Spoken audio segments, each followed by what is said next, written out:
இந்த தேர்தல் முடிவு மத்தியில் கூட்டணி அரசு அமையும்னு உங்களால் கணிக்க முடிஞ்சுதா? இல்லை.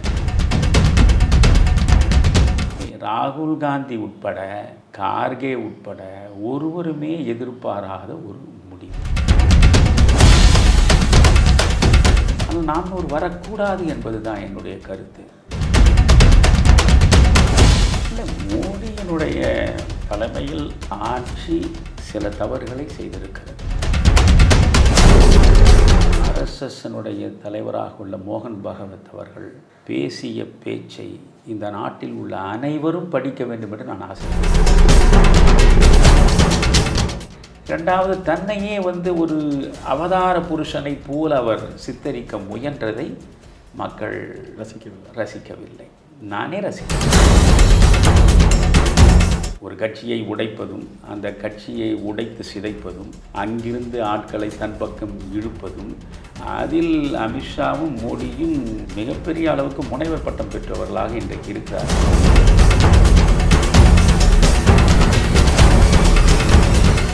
மோடி யாருக்கும் அடங்காத ஒரு பஞ்சகல்யாணி குதிரை. பொது சிவில் சட்டம் வருவதற்கு நாயகம் ஒத்துக்க மாட்டார், ஒரு நிதிஷ்குமாரும் ஒத்துக்க மாட்டார்.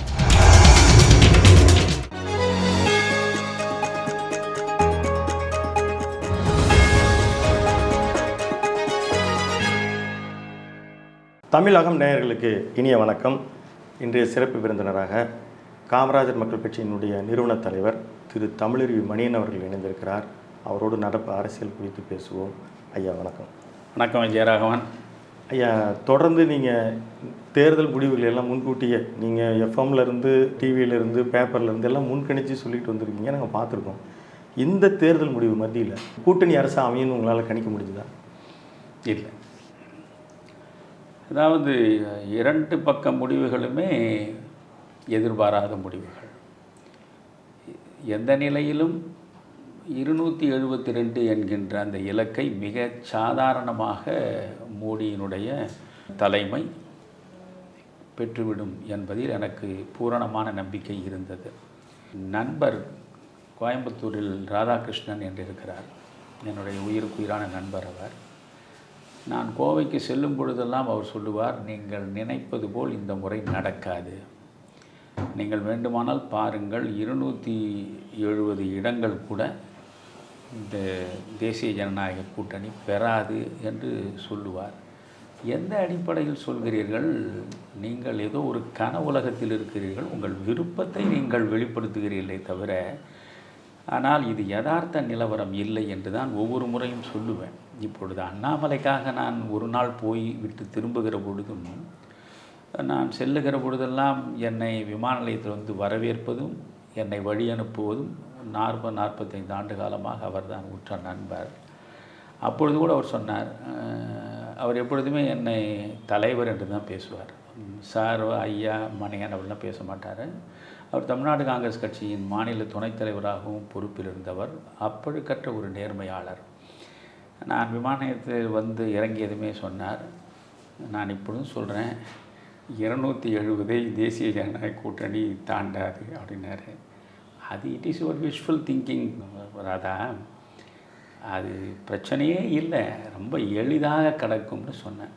ஆனால் 240 நிற்கும் என்று நான் மட்டுமல்ல, இந்தியாவில் யாருமே, ராகுல் காந்தி உட்பட, கார்கே உட்பட ஒருவருமே எதிர்பாராத ஒரு முடிவு. அது எதிர்பாராதது. காங்கிரஸை பொறுத்தவரையில் ஏற்கனவே ஒரு 50க்கும் குறைவாக இடங்களில் இருந்தார்கள். ஒரு 60-70 இடங்களை அதிகபட்சம் வெற்றி பெறக்கூடும். இந்தி கூட்டணி என்பது என்னை பொறுத்தவரையில் ஒரு 130 இடங்கள் வருவார்கள் என்று நான் நினைத்தேன். ஆனால் அவர்கள் 235 இடங்களை பெறுவார்கள் என்று நான் நினைக்கலை. ஆக ரெண்டுமே என்னளவில் எதிர்பாராத முடிவுகள், என் கணிப்புக்கு மாறான முடிவுகள். இதுதான் ஜனநாயகம். அதைத்தான் நான் தெளிவாக சொல்கிறேன். அதாவது எந்த மனிதனுடைய விதியையும் தனக்குத்தானே எழுதி கொள்வது என்பது தனிப்பட்ட வாழ்வில் நடக்கலாம், ஆனால் அரசியல் வாழ்வில் நடக்காது. காரணம், விதி எழுதும் பேனா இவன் கையில் இல்லை, அது வாக்காளன் கையில் இருக்கிறது. வாக்காளர்கள் எந்த நேரத்தில் எந்த முடிவுக்கு வருவார்கள் என்பது நம்மால் அவ்வளவு துல்லியமாக கணித்து சொல்ல முடியாது. ஆனால் இந்த தேர்தல் முடிவை நான் மனதார வரவேற்கிறேன். இல்லையென்றால் மோடி 400 இடங்களுக்கு மேல் வரும், மோடி 400 என்று ஒரு கோஷத்தை அவர் கொடுத்தார். அதை பாஜகவில் உள்ளவர்களும் அப்படியே திருப்பி சொன்னார்கள். ஆனால் மோடிக்கே தெரியும் 400 வராது என்று. அதாவது 400 என்று சொன்னால் 350 வரும் என்று நினைத்தார்கள். ஆனால் 400 வரக்கூடாது என்பது தான் என்னுடைய கருத்து. ஏனென்றால் நீங்கள் absolute power leads to absolute corruption என்பது தான் லார்ட் ஆக்டன் என்பவர் சொன்ன அற்புதமான ஒரு கூற்று. எல்லையற்ற அதிகாரம் என்பது எந்த நல்ல மனிதனையும் சர்வாதிகாரியாக்கிவிடும். இந்தியா என்பது ஜனநாயகத்திலேயே ஊறி திளைத்த ஒரு நாடு. இங்கே படிக்காதவர்கள் எண்ணிக்கை இன்னமும் கூட நிறைய இருக்கிறது. ஆனாலும் கூட விழிப்புணர்வு உள்ள வாக்காளர்களாகத்தான் இவர்கள் தொடக்கம் தொட்டு இன்று வரை இருக்கிறார்கள். எனவே இது ஜனநாயகத்திற்கே நல்லது இந்த முடிவு என்று தான் நினைக்கிறேன். நடந்து முடிந்த நாடாளுமன்ற தேர்தலில் ஆர்எஸ்எஸ் தலைவர் திரு மோகன் பகவத் இந்த பிரச்சாரங்க காலகட்டத்தில் 2 பேரையுமே அவர் சாடி நேற்று பேசியிருக்கிறார். குறிப்பாக மோடி அவர்களையும் ராகுல் காந்தி அவர்களையும். அதில் குறிப்பாக அந்த சேவகர்கள் இந்த மாதிரி நடந்துக்க மாட்டாங்க, ஒரு சிறுபான்மையினருக்கு எதிராக பேசியிருக்கக்கூடாது. நீங்களும் அதை 2 நாளைக்கு முன்னால் நேர்காணலில் தெரிவிச்சிருந்தீங்க. இந்த பிரச்சாரங்கள் தான் அவர்களுக்கு வட இந்தியாவில் ஒரு சீட்டு எண்ணிக்கை குறைஞ்சிருக்குன்னு நினைக்கலாமா? இல்லை, மோடியினுடைய தலைமையில் உள்ள இந்த ஆட்சி சில தவறுகளை செய்திருக்கிறது. அதில் குறிப்பாக மோடி. இதை நான் ஏற்கனவே ஒரு நேர்காணலில் வெளிப்படையாக சொல்லியிருக்கிறேன். ஆனால் நான் இப்பொழுது சொல்வது, ஆர்எஸ்எஸ்னுடைய தலைவராக உள்ள மோகன் பகவத் அவர்கள் பேசிய பேச்சை இந்த நாட்டில் உள்ள அனைவரும் படிக்க வேண்டும் என்று நான் ஆசைப்படுகிறேன். குறிப்பாக சிறுபான்மை மக்கள் உட்பட அனைவரும் அதை திரும்ப திரும்ப வாசிக்க வேண்டும். அவ்வளவு பொறுப்புள்ள ஒரு பேச்சு அது. அதில் மறைமுகமாக அவர் மோடியையும் விமர்சிக்கிறார், பாஜகவினுடைய செயற்பாடுகளையும் விமர்சிக்கிறார், ஆர்எஸ்எஸ்ஸை அவர்கள் மதிக்காத நிலையையும் அவர் வெளிப்படையாகவே சொல்கிறார். அதிலும் அந்த ஆர்எஸ்எஸ்னுடைய அதிகாரபூர்வமான பத்திரிகை ஆர்கனைசர். இந்த ஆர்கனைசர் பத்திரிகையிலேயே அவர்கள் பாரதிய ஜனதா கட்சியினுடைய நிலைப்பாடுகள் குறித்து ஒரு விமர்சன பார்வையோடு ஒரு கட்டுரையும் இன்றைக்கு வெளியிடப்பட்டிருக்கிறது. என்ன நான் சொல்கிறேன், நீங்கள் 400 இடங்களில் வெற்றி பெறுவோம் என்று சொன்னதுதான் அவர்கள் முதலில் தங்களுக்காக தாங்களே வெட்டி கொண்ட பள்ளம். அதுதான் உங்களுக்கு இந்தி கூட்டணிக்கு மிகப்பெரிய ஆயுதமாக சேர்ந்தது. 400 இடங்களை மோடி பெற்றால் இந்திய அரசியல் சட்டத்தை அவர் மாற்றுவார்.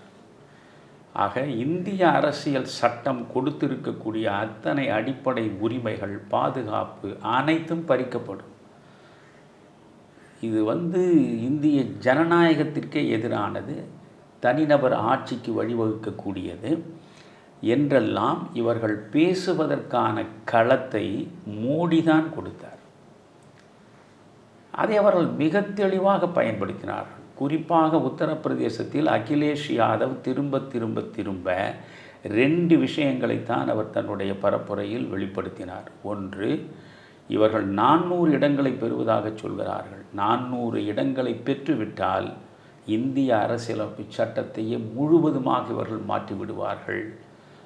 இதன் மூலம் இஸ்லாமியர்கள், கிறித்துவர்கள் போன்ற சிறுபான்மையினர் மட்டுமல்ல, தலித் சமுதாயம் உட்பட மிகப்பெரிய அளவுக்கு உரிமைகள் பறிப்புக்கு உள்ளாவார்கள் என்பதை ஒரு பக்கம் சொன்னார்.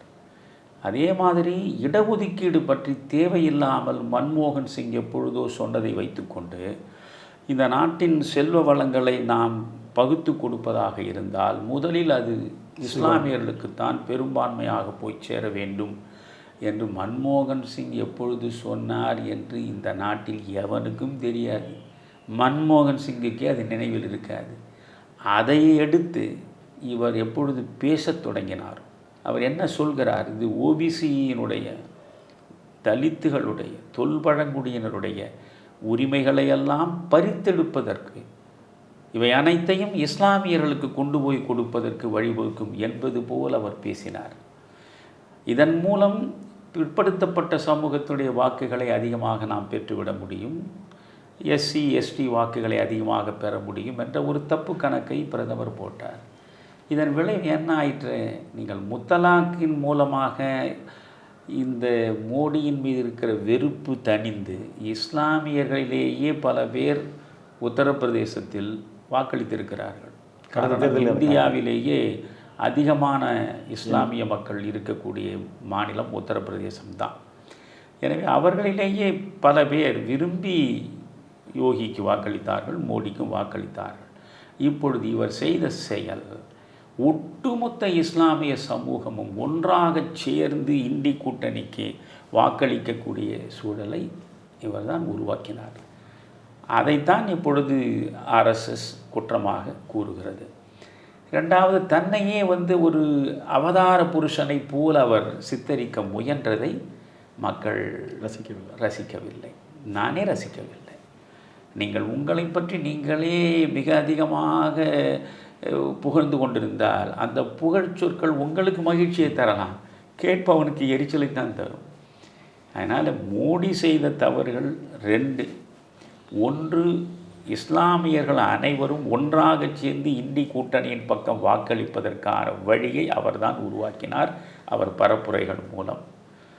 2வது, 400 என்று எப்பொழுது அவர் சொன்னாரோ அவர் அரசமைப்பு சட்டத்தில் கை வைக்கப் போகிறார் என்று எதிர்க்கட்சிகள் சொல்வதற்கான அந்த அடித்தளத்தை அவர் அமைத்து கொடுத்தார். இந்த 2ம் அவர்கள் இறங்கி வந்ததற்கான அடிப்படை காரணங்களாக நான் கருதுகிறேன். 292 தொகுதிகளே உங்கள் கூட்டணி கட்சிகளாக மலர்ந்திருக்கிறது. இதில் ஒரு 52 சீட்டுகளே பல்வேறு கட்சிகள் சேர்ந்து அமைத்திருக்கிறாங்க. இதில் 5 ஆண்டுகள் நீடிக்கக்கூடிய அளவுக்கு அந்த கிரெடிபிலிட்டி நிதிஷ்குமார், நாயுடு இவங்கெல்லாம் இருப்பாங்கன்னு நீங்கள் நம்புறீங்களா? இல்லை, இதில் ரொம்ப பெரிய அளவுக்கு ஆபத்து இருப்பதாக நான் கருதவில்லை. காரணம், மொரார்ஜி தேசாய் 1977 நீங்கள் இதே போன்ற குழப்பம் வந்தது. ஆனால் அந்த நேரத்தில் இந்தியாவின் பிரதமர் நாற்காலியின் மீது கண் வைத்தவர்கள் அத்தனை பேருமே மிகப்பெரிய தலைவர்கள். ஒன்று, ஸ்தாபன காங்கிரஸிலிருந்து வந்த மொரார்ஜி தேசாய், அடுத்து உத்தரப்பிரதேசத்தில் விவசாயிகளினுடைய மாபெரும் தலைவராக தன்னை வடிவமைத்து கொண்ட சரண் சிங், அதற்கடுத்து பட்டியல் வகுப்பை சார்ந்தவர்களின் ஒற்றை பிரதிநிதி போன்று 1946 தொடங்கி அரசியல் களத்தில் இருந்தது மட்டுமல்ல, நேரு அமைத்த முதல் அமைச்சரவையிலேயே இடம்பெற்றவர் ஜெகஜீவன் ராம். எனவே இப்படி 3 பேர் மிக முக்கியமானவர்கள். இந்த 3 பேரில் ஒருவர் பிரதமராக வருவதை மற்ற 2 ஏற்க தயாராக இல்லை. சரண் சிங்கை ஜெகஜீவன் ராம் விரும்பவில்லை. ஜெகஜீவன் ராம் எந்த நிலையிலும் வந்துவிடக்கூடாது என்பதற்காகத்தான் மருத்துவமனையில் இந்த சிறுநீர் தொற்று காரணமாக சிகிச்சை பெறுவதற்கு அங்கே போய் தங்கி இருந்த சரண் சிங் அங்கிருந்து கடிதம் அனுப்புகிறார் மொரார்ஜிக்கு, உங்களை நான் பிரதமராக ஏற்றுக்கொள்கிறேன். அதற்கு வேறு ஒரு காரணம் இல்லை. மொரார்ஜியின் மீது இவருக்கு எந்த காலத்திலும் மரியாதை கிடையாது. ஆனால் ஜெகஜீவன் ராமின் மீது அவருக்கு இருந்த எல்லையற்ற வெறுப்பு, மொரார்ஜி இருந்துவிட்டு போகட்டும் என்று அவர் நினைக்கிறார். அதே போல் ஜெகஜீவன் ராமுக்கு மொரார்ஜியை எந்த காலத்திலும் பிடிக்காது, மொரார்ஜிக்கு ஜெகஜீவன் ராமை பிடிக்காது. காரணம், மொரார்ஜி எல்லாவற்றிலும் மாரல் வேல்யூஸ் பார்க்கக்கூடியவர். ஆனால் ஜெகஜீவன் ராமிடம் நீங்கள் ஒரு நெறி சார்ந்த அரசியல்வாதிக்குரிய அந்த விழுமியங்களை அவர் வாழ்வில் அவர் பின்பற்றவே இல்லை. நீண்ட காலம் மத்தியில் அமைச்சராக இருந்தவர் வருமான வரியே கட்டவில்லையே. கேட்டதற்கு எனக்கு மறந்து விட்டேன் என்று சொன்ன அதிசயமான மனிதர் அவர். எனவே ஜெகஜீவன் ராமின் மீது மொரார்ஜி தேசாய்க்கு மரியாதை இல்லை. இருந்தாலும் 3 பேருமே அரசியல் களத்தில் பழந்தின்று கொட்டை போட்ட மனிதர்கள். சுதந்திர இந்தியாவாக பிறப்பதற்கு முன்பு அடிமை இந்தியாவாக இருந்த காலம் தொட்டு அரசியலில் இருந்தவர்கள். அதுபோன்று இவர்களை சொல்ல முடியாது. நீங்கள் இப்போ ஒரு சரண் சிங் இடத்திலோ, ஒரு மொரார்ஜி தேசாய் இடத்திலோ, அல்லது ஒரு ஜெகஜீவன் ராம் இடத்திலோ நீங்கள் சந்திரபாபு நாயுடுவையும் நிதிஷ்குமாரையும் கொண்டு போய் வைக்க முடியாது. ஆனால் மகாராஷ்டிராவிலும் இந்த ஷிண்டே சேனாவும் அஜித் பவாரும் உங்களுடைய அதிருப்திகளை தெரிவிச்சுக்கிறாங்க. ஒரு 7 சீட்டு 8 சீட்டு வச்சுருக்கிறாங்க. இது தோக்கமாக போயிட்டுருக்குது. இப்போ என்னுடைய ஒரு முக்கியமான கேள்வி என்னென்னா, இந்த மாதிரி இருக்கும்போது 98 உங்களுக்கு நல்லா நினைவு இருக்கும். அப்படியே கூட்டணி தேர்தலை சந்திப்பதற்கு முன்பு இருந்தவர்கள் சட்டுன்னு 99 மாறுறாங்க. இங்கே தமிழ்நாட்டில் இது போன்ற ஒரு ஆதரவு கருத்தை எங்கேயாவது ஒரு குழப்பம் ஏற்பட்டால், திமுகவில் பிஜேபி கேட்டால், இவங்கள் அந்த மாதிரி ஒரு அமைப்பு ஏதாவது ஏற்பட்டால் நீங்கள் என்ன மாதிரி அது கருதுவீங்க, எந்த மாதிரி பார்ப்பீங்க? இல்லை, அதாவது பிஜேபி இப்பொழுது இருக்கிற சூழலில் எப்பொழுதுமே நான் வந்து let's cross the bridge when we come to இட்னு ஆங்கிலத்தில் சொல்லுவோம். அதனால் ஆறு ஓடுகிறது, ஆற்றின் மீது பாலம் இருக்கிறது, ஆற்றங்கரை சென்று சேருகிற பொழுது பாலத்தை கடப்பது குறித்து யோசிப்போம் என்பான். இன்று உள்ள நிலையில் நீங்கள் இவர்கள் 293 பேர் இருக்கிறார்கள். இப்பொழுது வெளியே வந்து அதர்ஸ் என்று சொல்லி 16 பேர் இருக்கிறார்கள், எந்த கூட்டணியிலும் இல்லாதவர்கள். அந்த 16 பேரில் 10 பேரை சர்வசாதாரணமாக அமித்ஷாவால் விலைக்கு வாங்கிவிட முடியும். அதனால் விலைக்கு வாங்குவதில் அவர்கள் விற்பனர்கள். ஒரு கட்சியை உடைப்பதும், அந்த கட்சியை உடைத்து சிதைப்பதும், அங்கிருந்து ஆட்களை தன் பக்கம் இழுப்பதும், அதில் அமித்ஷாவும் மோடியும் மிகப்பெரிய அளவுக்கு முனைவர் பட்டம் பெற்றவர்களாக இன்றைக்கு இருக்கிறார்கள். அதனால் அவர்கள் மிக அதிகமான அச்சத்திற்கு ஆளாகவில்லை. நீங்கள் ஒன்று யோசிக்கணும், அப்படி சந்திரபாபு நாயுடுவும் நிதிஷ்குமாரும் நிலையில் ஆதரவை வாபஸ் வாங்கி ஆட்சியை கவிழ்க்கக்கூடிய அளவுக்கு அபாயகரமானவர்கள் என்று நினைத்திருந்தால் இந்த அமைச்சரவை உருவாக்கப்பட்ட ஒன்றிலேயே நீங்கள் தெளிவடையணும். அதாவது நான் ஏற்கனவே ஒரு நேர்காணல் சொன்னேன், வெளி விவகாரத்துறை, உள்துறை, நிதித்துறை, டிஃபென்ஸ் இராணுவம், இந்த 4 மறந்தும் அவர் யாருக்கும் கொடுக்க மாட்டார். அப்படித்தான். அது மட்டும் இல்லை, அது அல்லாமல் மிக முக்கியமான துறைகளை யாருக்குமே கொடுக்கல. ஒன்று, இவர்கள் 4 இடங்கள், 5 இடங்கள், 6 இடங்கள் மந்திரிகளாக வருவதென்று முடிவெடுத்தார்கள். ஆளுக்கு ஒரு கேபினட்டோடு முடித்து விட்டார். ஒரே ஒரு கேபினட் மந்திரி, ஒரு மினிஸ்டர் ஆஃப் ஸ்டேட், MOS. அதுதான் நாயுடுவுக்கும் அதுதான் நிதிஷ்குமாருக்கும் என்ற அளவுக்கு கொண்டு போய் நிறுத்தியது என்பது மோடியின் முதல் சாதனை. ஆட்சிக்கு வந்த பிறகு அவர் செய்திருக்கிற முதல் சாதனை. உங்களுக்கான இடம் அதுதான். நீங்கள் வந்து ஆந்திராவில் பெற்றிருப்பது 16 பேரை, நீங்கள் பீகாரில் பெற்றிருப்பது 12 பேரை, நான் தனியாகவே பெற்றிருப்பது 240 பேர். நீங்கள் போனால் மாற்று ஏற்பாடு செய்து கொள்ளக்கூடிய சூழல் எனக்கு இருக்கிறது. எனக்கு நான் அறிந்தது இந்த ரீடிங் பிட்வீன் தி லைன்ஸ் என்று ஆங்கிலத்தில் சொல்லுவான். ஒரு செய்திக்கும் இன்னொரு செய்திக்கும் இடையே ஒரு செய்தி மறைந்திருக்கும். அதை கண்டெடுப்பதற்கு பெயர் தான் அறிவு. இப்பொழுது ஏன் அவர்கள் நிதிஷ்குமாரை மதிக்கவில்லை, நாயுடுவை மதிக்கவில்லை, இவர்களை ஒரு பொருட்டாக ஏன் நினைக்கவில்லை என்றால், இவரிடம் இருப்பது வந்து 12, 16, 28 இடங்கள் தானே. நீங்கள் ஒரு கட்டம் காலம் இவற்றையெல்லாம் சொல்ல போகிறது. நீங்கள் உத்தவ் தாக்கரேவே அவர்கள் கையில் எடுப்பார்கள். சிவசேனாவிடம் இப்போது 8 நாடாளுமன்ற உறுப்பினர்கள் இருக்கிறார்கள். இல்லை, நடந்தது தவறு தான். நீங்கள் ஷிண்டேவை கொண்டு வந்து மத்தியில் அமைச்சராக்கிவிட்டு, இப்போது ஷிண்டே தானே முதல்வராக இருக்கார், அவரை கொண்டு போய் மத்தியில் ஒரு அமைச்சராக உட்கார வைத்துவிட்டு நீங்களே மீண்டும் முதலமைச்சராக இருங்கள் என்று சொன்னால் உத்தவ் தாக்கரே எதிர்க்கப் போவது ஒன்றும் கிடையாது. நீங்கள் சரத்பவாரை மாதிரி ஆட்களை வைத்து கொண்டு இருப்பதை விட ரொம்ப வலிமையாக பாஜகவோடும் சிவசேனா ஒன்றுபட்ட சிவசேனாவாக மாறுவது என்ற நிலைக்கு வந்துவிட்டால் அவற்றையெல்லாம் அவர்கள் செய்வார்கள். அப்போ இங்கேருந்து 8 பேர் வந்துடுறான். இது மாதிரி பல இடங்களில் அவர்கள் இந்த சித்து விளையாடல்களை ஈடுபடுவார்கள். எனவே நீங்களும் நானும் விரும்பலாம் இந்த ஆட்சி 1 வருடத்தில் போய்விடும், 2 வருடத்தில் போய்விடும் என்று. 5 வருடங்கள் இதை கொண்டு போவதற்கான சகல விதமான உத்திகளையும் இந்த இருவராலும் செய்ய முடியும். என்ன பிரச்சனை என்றால், மோடி யாருக்கும் அடங்காத ஒரு பஞ்சகல்யாணி குதிரை. அதுதான் பிரச்சனை. வாஜ்பாயினுடைய தன்மை வேறு, மோடியின் தன்மை வேறு. வாஜ்பாய் வாஸ் வெரி அகாமடேட்டிவ், எல்லாருக்கும் இணங்கி செல்லக்கூடிய இயல்புடையவராக இருந்தவர் வாஜ்பாய். பண்பை நீங்கள் எதிர்பார்க்க முடியாது. காரணம், எத்தனை சவால்கள் இருந்தாலும் அத்தனை சவால்களையும் எதிர்த்து வென்ற மனிதனாக குஜராத்தில் 13 ஆண்டுகள் அவர் முதல்வராக கோலோச்சி இருக்கிறார். அதற்கு பிறகு அவர் நாடாளுமன்றத்திற்கு வந்தார். 10 ஆண்டுகள் பிரதமராக இருந்திருக்கிறார். முதல்வராக இருந்த பொழுதும் அவர் சொன்னது தான் வேதம். கடந்த 10 ஆண்டுகளிலும் அவர் சொன்னது தான் வேதம்.